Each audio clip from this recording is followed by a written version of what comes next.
En octobre dernier, Stan et moi, comme 78 autres concurrents, on a vécu une aventure exceptionnelle. On a participé à la Mini Transat, une transatlantique en solitaire. Et surtout, sans moyen de communication.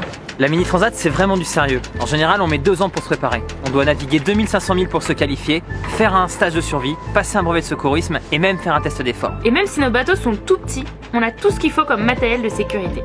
Un bidon de survie, un radeau de survie, une combinaison de survie, des gilets de sauvetage, une balise PLB, une balise AIS, une pharmacie ultra complète. Bref, c'est bien pensé et il y en a vraiment dans tous les coins. À cela s'ajoute la balise de tracking et les bateaux accompagnateurs de la course, mais surtout le fait que nos bateaux sont insubmersibles et ultra contrôlés tout au long de l'année. Et si jamais on doit évacuer, on a une balise de détresse qui permet de lancer les secours. Si la Mini Transat est une aventure initiatique, elle est avant tout une course où chacun prend ses responsabilités dans le but de vivre un moment de liberté absolue sans moyen de communication. Aujourd'hui, une nouvelle règle voudrait nous imposer l'utilisation d'un téléphone satellite à bord. Un téléphone qui serait contraire à l'essence même de cette course sans communication. Alors la communauté Mini 650 dit non.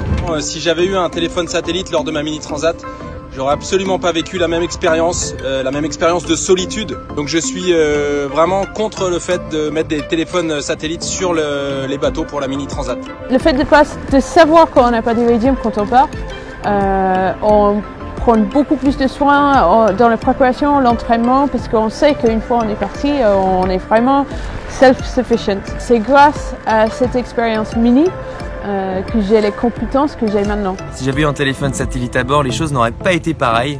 J'aurais peut-être pas assez préparé mon bateau, j'aurais été peut-être plus confiant, moins prévoyant, et donc prendre des risques finalement, puisque la Mini Transat c'est l'apprentissage de la course au large, c'est la base. La Mini c'est une bonne école pour justement être responsable de la préparation de son voyage et sa compétition. La mer, c'est la liberté. La Mini Transat, c'est une des seules classes encore où on peut, t'imagines, faire une course, traverser l'Atlantique sans parler obligatoirement. Il faut qu'on garde ce capital de liberté et de faire soi-même.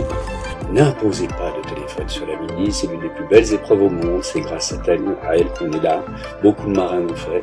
Et si moi j'avais eu un téléphone par satellite il y a maintenant près de 40 ans, eh bien j'en serais pas arrivé là, sincèrement j'en serais pas arrivé là, parce que j'aurais eu besoin d'assistance, j'aurais peut-être été tenté de le faire plutôt que de me débrouiller tout seul, et d'apprendre tout simplement la dure vie du marin solitaire, en espérant que l'ensemble des autorités vont comprendre que l'autonomie et la responsabilité des marins est une jolie valeur en devenir. Si comme nous vous voulez préserver ce dernier espace de liberté et ne pas laisser mourir l'esprit de la Mini Transat, alors aidez-nous. et partagez cette vidéo.